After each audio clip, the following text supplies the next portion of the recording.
बाबा जी, मेरा प्रश्न है कि हनुमान जी चिरंजीवी हैं। अब मैं उनके दर्शन करना चाहता हूँ, इसलिए रोज हनुमान चालीसा का पाठ करता हूँ। महाराज जी, इससे मुझे वो मिल जाएंगे? हनुमान जी तो सियाराम जी की कृपा से मिलेंगे। अगर जिसको हनुमान जी के दर्शन चाहिए, सीताराम सीताराम सीताराम जी को सार रूप दिखा देंगे। किसका प्रश्न था? हाँ, तो हनुमान जी को प्रसन्न करने के लिए सीताराम नाम कीर्तन करो, रामचरित्र का गायन करो, फिर प्रार्थना करो, वो दर्शन को देंगे। ठीक है।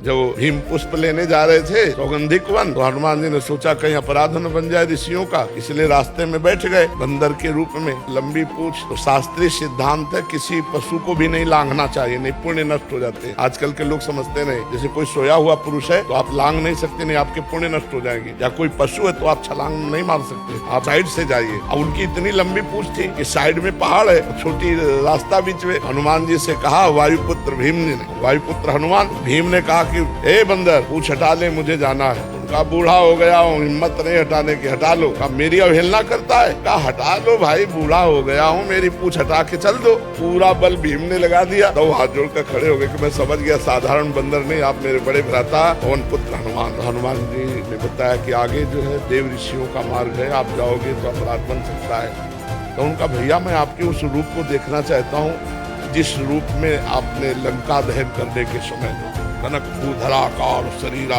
समर भयंकर अतिबल, उनका तुम देखने की क्षमता नहीं। तो उनका भैया जरूर दिखाओ। तो हनुमान जी ने भी अट्टहास किया और रूप बढ़ने लगा। भीम का पायमा वो वही रोक दिया, बोले अभी पूरा नहीं है, अभी इतना ही है जितने कांप रहे थे भीम। हनुमान जी का रूप देखने की सामर्थ्य तो उनके भाई भीम में भी नहीं थी। तो हनुमान जी को प्रसन्न करने के लिए सीताराम नाम कीर्तन करो, रामचरित्र का गायन करो, फिर प्रार्थना करो, दर्शन दे देंगे।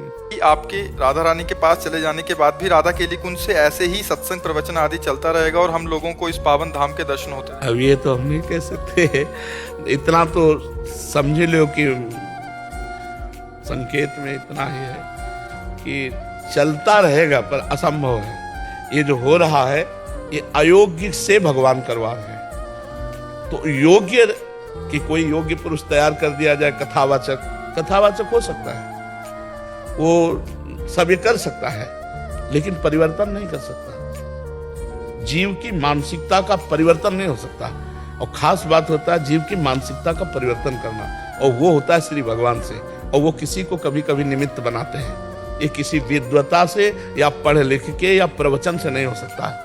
ये केवल भगवान के द्वारा करें करावें, आप सब जने बढ़ाई दें, ये उनका कार्य नहीं। ना जिसका शरीर ठीक है उसका क्या दूसरों का परिवर्तन कर सकता है। बहुत जल्दी उठूंगी पर उठ नहीं पाती, सोने के बाद बुरे बुरे सपने आते हैं, नींद नहीं खुलती, फिर घर वाले कुंभकर्ण। अधिक सपने उसे आते हैं जो प्रमादी आलस से पड़ा रहता है। आलस के 5 घंटे सो, सपने आवे तो हमें बताना।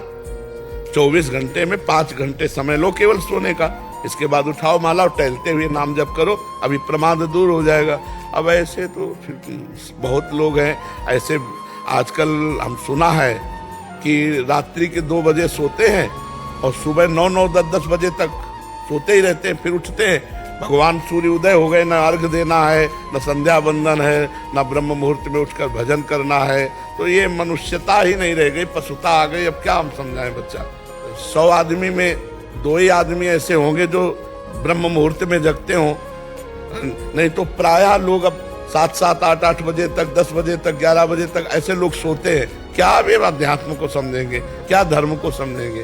तो हमने ये लगता है कि आप भाग्यशाली हो, सत्संग में आए हो, तो आप अपने जीवन को बदलो।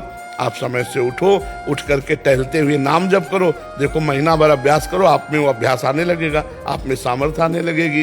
भगवान के नाम जप में बहुत बड़ी सामर्थ्य है। जितने संत महात्मा हुए हैं ये सब भगवान के नाम जप, चरित्र पवित्र और भगवान का नाम, किसी भी डिपार्टमेंट में तुम्हारी उन्नति हो जाएगी। किसी भी चरित्र पवित्र हो और नाम जप हो, वो महान आदमी हो जाए।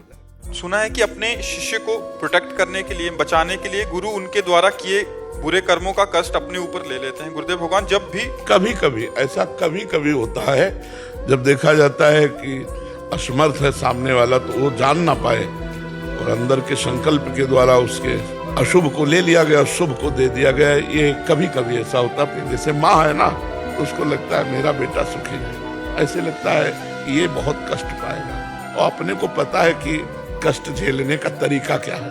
तो उसको अपने ऊपर ले लिए संत महापुरुष जन और उसको सही। ये नहीं है कि छू छा से जाए, अगर उसका कष्ट निवारण करना तो तुम्हें भोगना पड़ेगा, अवश्य में भोक्तव्यम।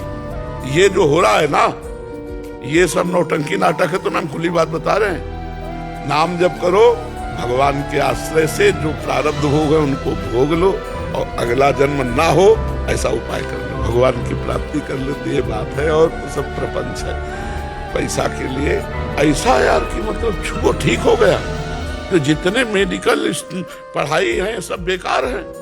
भगवान आयुर्वेदाचार्य के रूप में अवतरित हुए, धन्वंतरी के रूप में। जरूरत क्या थी? छू वाली बात करते, दवाई वाली बात क्यों की? नहीं, छू वाली बात करते कि भाई छू। आजकल के इतने बड़े बड़े महात्मा हो गए हैं, बड़े बड़े रोग, कैंसर आदि छू से मिटा रहे हैं। महाराज जी, पढ़ते समय नाम जप हो सकता है? हाँ, हो सकता है। जैसे आप पढ़ाई शुरू करने जा रहे हो तो राधा राधा राधा राधा राधा राधा राधा राधा रास्ते में, और जब आप पढ़ रहे हो तो वो भी राधा ही है, वो भी पढ़ाई भी तो भगवान का भजन है।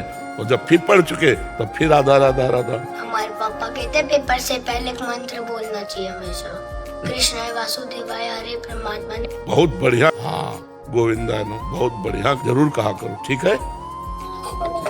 महाराज जी, इस मंत्र में जो अभी मेरे भाई ने मंत्र बताया, उससे पेपर करने में बहुत ही आसानी मिलती। हाँ, बिल्कुल मिलेगी, भगवान का सहयोग मिलता है।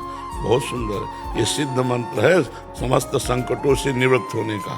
कृष्णाय वासुदेवाय हरे परमात्मने प्रणत क्लेश नाशाय गोविंदाय नमः। बहुत ही जोर का मंत्र। मैं राधा जी के 28 नाम पढ़ती हूँ, तो उसमें ब्रह्मा जी ने लिखा है कि जो 28 नाम पढ़ता है वो जीवन मुक्त हो जाता है। महाराज जी, मैं पढ़ती हूँ, अभी तक जीवन मुक्त नहीं हुई। तुम जीवन मुक्त हो, ठीक है। हम कह रहे तुम जीवन मुक्त हो, ठीक है, मान लिया ना। ब्रह्मा जी ने कहा जीवन मुक्त हो जाता, प्रेमानंद ने कहा जीवन मुक्त हो, ठीक है।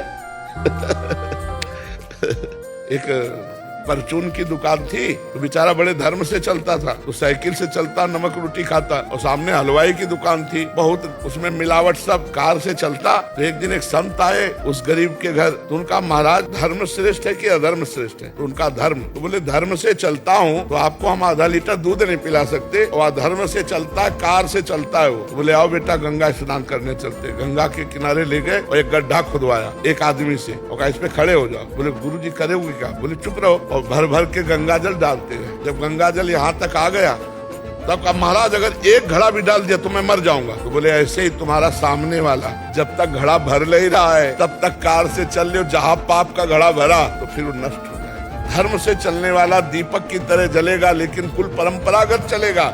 अधर्म वाला एकदम उठेगा और फ्यूज हो जाएगा, नष्ट हो जाएगा।